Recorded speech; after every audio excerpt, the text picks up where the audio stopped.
Good afternoon all, and welcome. This is the weekly update of the Indian River County in our response to COVID-19. Today we have Jason Browns, the County Administrator for Indian River County, Miranda Hawker, who's the Health Officer for Indian River County Health Department, and Corey Richter, who is working with the Health Department, will give us an update on the hospital statuses. Now I'd like to turn it over to Jason, please. All right, thanks, Chief Stone. All right, today I have show and tell. I have a prop with me. This is my 6-foot stick. So I just think this is a useful visual tool because I know that myself, sometimes I feel like I'm practicing social distancing, right? And then I find myself interacting with somebody that I think it's 6 feet away, but it's really probably more like 4.5 feet away. So this is 6 feet. So, you know, quite a bigger distance than it looks like. So just as a reminder there, and a helpful tool to help as we move forward. You know, we continue to move towards our reopening and we're getting back to normal, but I think regardless, we're going to need to continue those social distancing practices, including 6 feet, covering your coughs, washing your hands, not touching your eyes and mouth, all that stuff that Miranda will remind us to do. Indian River County officials, we continue to work with our municipalities, the Sheriff's Office, and the Health Department to determine the best steps to carefully reopen the county in a way that is safe, smart, and step-by-step per the governor's plans. It's vitally important that our residents continue to operate in the manner that allowed for COVID to not impact our community more than it has. We've been fortunate that we have so far been spared the worst of COVID-19 and not experienced as bad numbers as some other areas have. But even those low numbers, they're not just numbers, they're people, and so we want to make sure that we continue to do so. So we continue to work with each of our cities, and we ask that everyone practice good social distancing. As you know, the beaches have been reopened for all uses, and we ask you to continue social distancing. Same thing with our pools. Early this week, we open those for lap swimming only. Campground at Donald McDonald is open. Every other slot is available, and we have had success with operating our golf course and our shooting range with those social distancing things in place. Earlier today, Governor DeSantis did announce further guidance related to reopening the state, which will go into effect on Monday, and that is the full phase 1 reopening of the state per the governor. And again, this is effective for Monday, and some of the changes from where we are, the guidance permits gyms to reopen at 50% capacity, as well as restaurants and retail operating at 50% capacity as well. As the governor, as we get the full plan and all the details, we will share that information on the county website and our social media. That will allow us to continue our plans as well. As we know that COVID-19 has been a challenge for Indian River County, and our community is well aware of the potential challenges posed by hurricane season. We have a reminder of the potential tropical system that is out there right now. Good news is that is not expected to impact Florida in a significant way, other than a little bit of rainfall and wind the next couple of days. However, it's an important reminder that we've been focused on COVID-19, but hurricane season starts June 1st, and this is a good time to become prepared for hurricane season. Just want to have a reminder that the state's disaster preparedness sales tax holiday does run from May 29th to June 4th. During this time period, there is no sales tax on batteries, flashlights, generators, and other items that will come in handy in the event of a hurricane.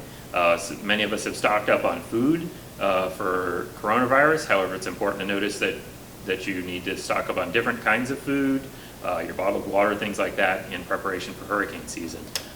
We have emergency management has posted on social media some helpful tips about the difference between COVID supplies and the hurricane supplies. So just because you're all stocked up for COVID-19, there's some different things to add to the shopping list for hurricane season. So please keep that in mind. Remember, you can still sign up for the Indian River County Alert System by visiting alertindianriver.com. And also, we are here for you, along with our county, with our municipalities that we continue to work and coordinate with to ensure health and safety and make sure that everyone is informed in the most up-to-date manner, and so that we can get through this process as safely as possible. With that, thank you, and I will turn it over to Miranda Hawker. If I could ask, is there what is not open? What is still closed as of Monday? So I think the bars remain closed, is the primary one. There are a couple of larger venues. I think Governor DeSantis is keeping the movie theaters closed. A couple of the other larger. So it's not a full opening yet, but close to it. Right. So not everything is open, and it's actually not phase 2. If you'll recall, the White House guidelines for reopening have 3 phases. And the governor has announced that the full phase 1 will begin on Monday. So we've still got phase 2, and then phase 3 is kind of the full reopening. So we've got a little bit more to go where we continue to make that progress. Thank you.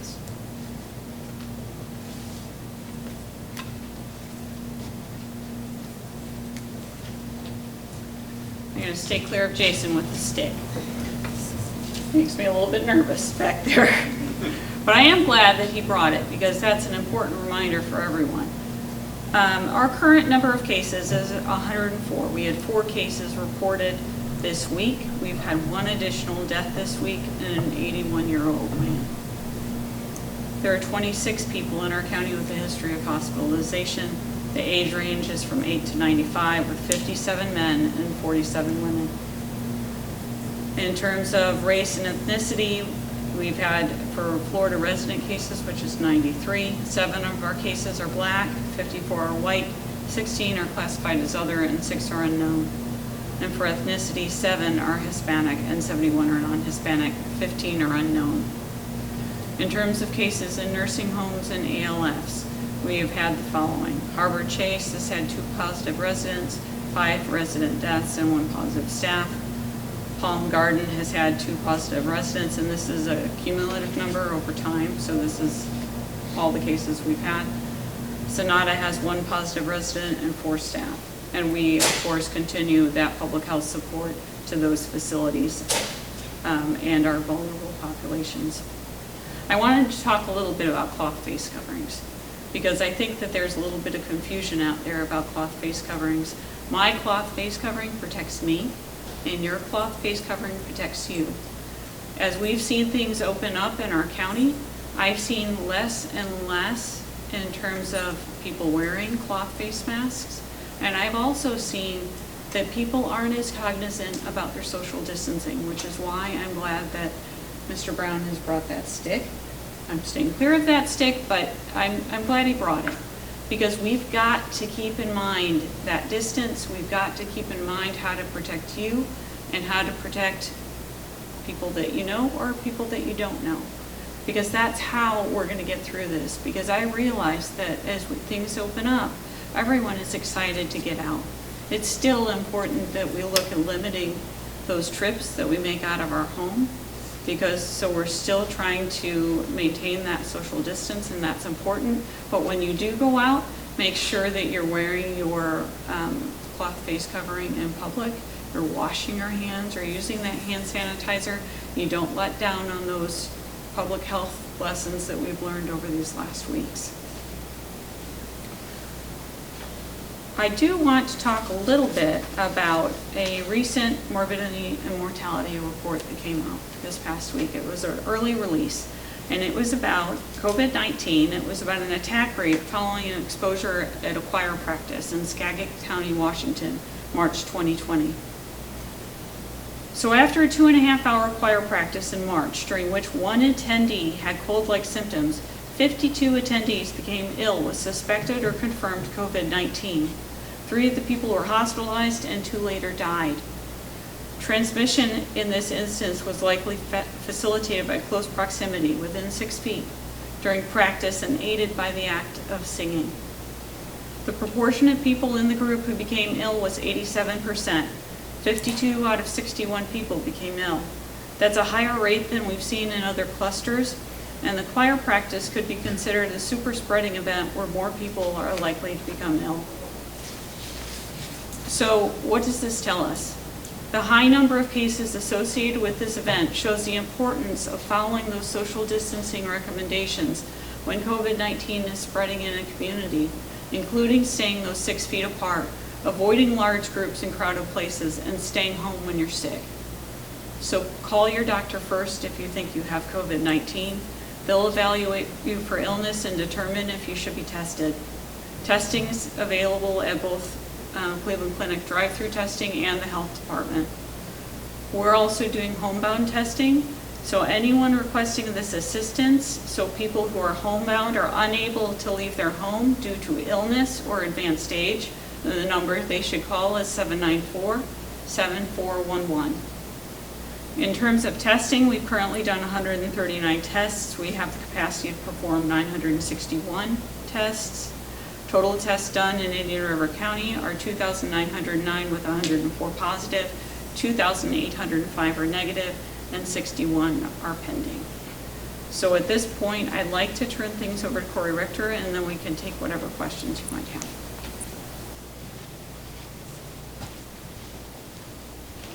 Thank you, Miranda. First off, just want to say again, both hospitals are geared up for handling anybody with COVID, but also what's happening around the country is people are not calling 911 or they're not going to ER because they're afraid of getting COVID-19 from going to the ER. And they should be rest assured that both ERs are separating anybody who meets that criteria. And if you're just a medical, that they'll treat you in a different area from where the COVID patients are. And they have taken steps to do this. But what's happening all over America is a lot of people are not calling 911 until it's either too late or their symptoms get too severe. And then they come into the hospital in a lot worse shape. So don't be afraid. If you are having a true medical emergency, please call 911 or go to the hospital. If it's not a true emergency, call your physician and have them evaluate you, at least over the phone, and what you're doing. Just don't feel like you can't go to the ER because you're going to catch the COVID-19 virus, and that's not correct at this time. So they've definitely taken extra steps to make sure everybody's safe. So with that, we'll talk about the total calls to their hotline now is 6,615 calls, an average of 100 a day in this week alone. Their hotline, again, for calling in for their testing, 772-226-4846. They're now open just Monday through Friday with the hotline and their drive-through testing and stuff. So they stopped doing Saturday and Sunday because the numbers weren't high enough. But they are still Monday through Friday, 9 to 5. They'll take your call, and if you meet the criteria, they will test you there. So we want to make sure anybody who does meet the criteria, that you don't hesitate to call that hotline or the health department's hotline and at least get screened for testing. And now as far as numbers tested, Cleveland Clinic has tested a total of 3,285 people. Of that, 3,176 have been negative, about 96% of their testing results. 38 are still pending, and they've had 71 positive, or about 2%. And they're currently just have one COVID patient in-house. So those numbers have maintained since last Friday. I think it was 1 or 2. Now we're down to 1. So we're seeing some good trends. We're just hoping that we continue with those trends of people do the social distancing or carry a big stick, as Jason has, and that'll help you with the distancing. So, now Sebastian, their testing numbers, they've tested 95. 85 of them been negative, or about 89%. They have 2 pending and 8 positive so far. So their numbers, they've been at 8 positive for quite a while. They have, and their numbers have not gone up. So we're seeing some good signs, but we still need people to follow the social distancing and see what the 6 feet really is, like Jason pointed out, and using the mask, as Miranda said. The mask is not for you, it's for everybody else. And you may have it and not even know you're carrying the COVID virus, and you could infect somebody who has a serious problem, meets some of the criteria that could be detrimental for them, and you pass it on to them and not even knowing that you're doing it. So wearing the mask is helping everybody else. Everybody else wearing their mask is helping you, so you don't get it. So it is a strong message that we want to send to everybody here. That's all I have. Any questions? With the emergency rooms open and operating for business, and elective surgeries coming back, are there any procedural changes that either patients or visitors need to know about? As far as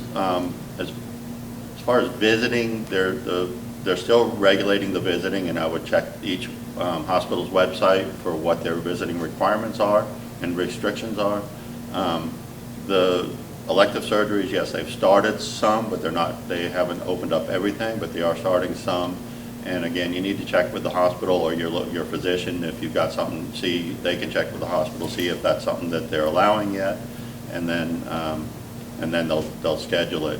They are ramping up, but they're doing it methodically and slowly and trying to do it safely for everybody, so that they're doing it in the safest possible way for their patients. So, does that answer your question? Yes. And did you say there was just one patient with COVID? There's one positive patient in-house right now. But 8 in Sebastian, is that what you said?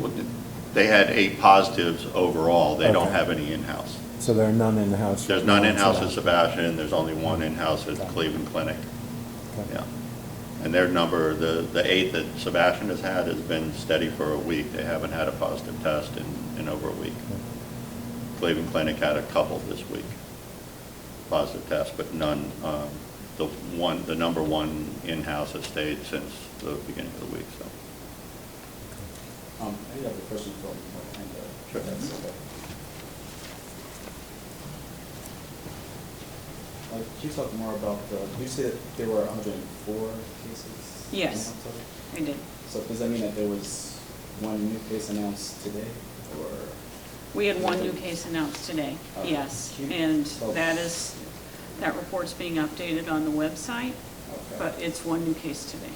Okay. And do you have like details on that case, like the gender and age and details like that? I can see if I have that. I don't have that right now, but I can send that to you. Okay. You spoke a lot about social distancing, and that 6-foot pole looks like it's a couple feet too long. Nobody's doing that. The sheriff's not here today. Is there any enforcement of social distancing? I mean, restaurants are open. People are out and about. They're in stores. You can't go to a grocery store and go down an aisle and stay that far apart from somebody. It's not possible. So what I would advise is the same type of thing that I do when I go to a store. Yep. Is I'm looking down that aisle. I'm seeing if people are in that aisle. I'm either waiting for them to move further down so I can maintain my 6 feet, or I'm going down a different aisle. So each of us can make choices that keep our 6-foot perimeter, if that makes sense. And so that's an ongoing effort that we all need to be cognizant of, because that's what's going to keep you from being exposed to And COVID. what about restaurants? Are they just on their own recognizance as far as that goes? I mean, nobody's going in with tape measures, measuring tables to make sure they're 6+ feet apart or anything like that, right? I mean, everyone's just on their own. You're So- trusting everyone. So I'm carrying my stick with me in Yeah. case the questions get too tough. But so the state DBPR has the responsibility for enforcement of these things. I will say our local law enforcement folks are working on this as well, but they're key things that they're doing are education, education encouragement before enforcement.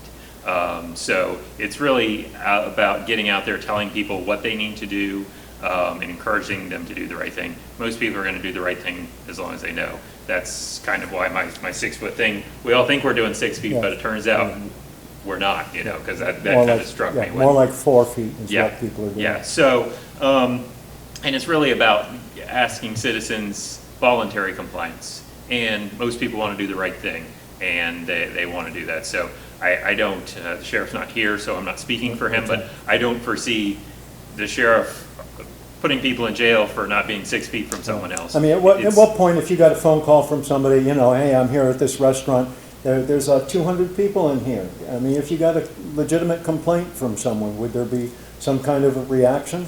Well, so the sheriff's office and the PDs are working on those things, and, Okay. and they would encourage the compliance with those orders. And I have heard about DBPR officials going around to our local restaurants and telling them, showing them where, hey, this isn't compliant with the governor's order, and those restaurants then get into compliance. Yeah. So it's really mostly about education and encouragement. Thank you. Thank you. I have one last question for you.